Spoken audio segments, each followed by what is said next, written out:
এবারে সংগ্রাম আমাদের মুক্তির সংগ্রাম, এবারে সংগ্রাম স্বাধীনতার সংগ্রাম।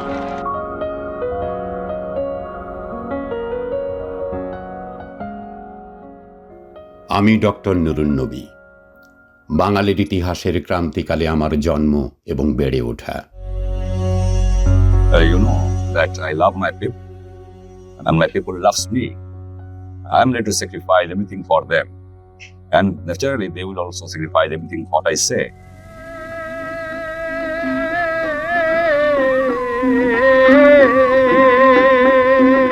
Then you have to give Bengal their right to live, and they must be master of their own resources, because they have been exploited for long 23 years. It cannot be tolerated anymore.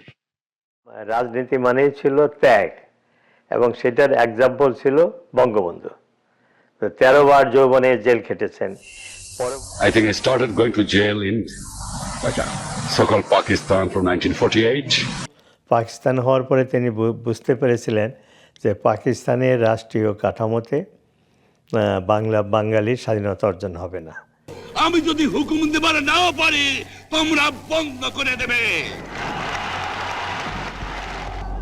তো সেই দিনই আমরা যারা রাজনৈতিক সচেতন ছাত্রলীগের কর্মী ছিলাম, আমাদের কাছে ওইটাই ছিল স্বাধীনতার ঘোষণা। জাগো জাগো বাঙালি জাগো, জাগো জাগো বাঙালি জাগো।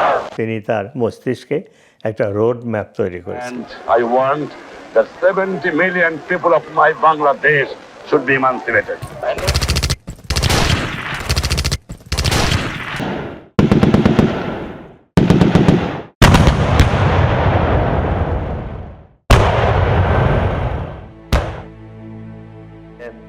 অনেকে বলেছিল যে আপনি পালিয়ে যান, আমাদের সাথে চলেন, ইত্যাদি ইত্যাদি।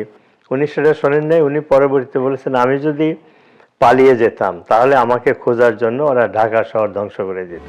And as you left 32 Danmandi, did you think you would ever see it again? I thought this is the last.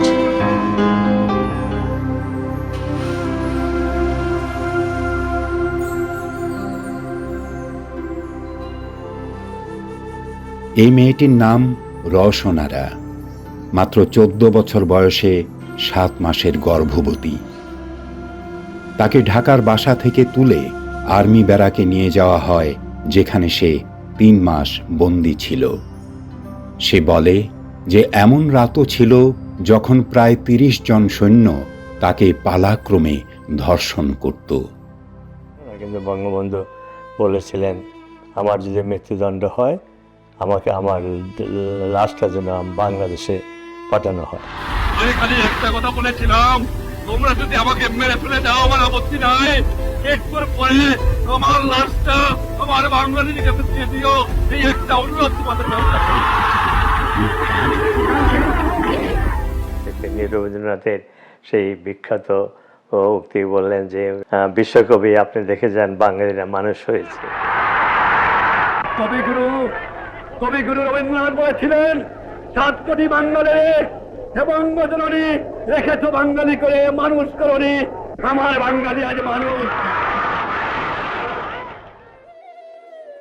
সিঁড়ি বেয়ে নিচে নামবার আগে তুমি শেষবারের মতো পাপ স্পর্শহীন সংবিধানের পাতা উল্টিয়েছ। বাংলাদেশের মানচিত্র থেকে এক মুঠো মাটি তুলে নিয়ে মেখেছ কপালে। ওই তো তোমার কপালে আমাদের হয়ে পৃথিবীর দেয়া মাটির ফোঁটার শেষ তিলক। হায়, তোমার পা একবারও টলে উঠল না, চোখ কাঁপল না। তোমার বুক প্রসারিত হলো অভ্যুত্থানের গুলির অপচয় বন্ধ করতে।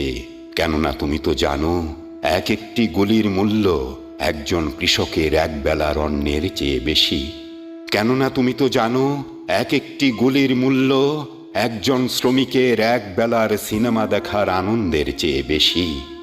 মূল্যহীন শুধু তোমার জীবন, শুধু তোমার জীবন পিতা।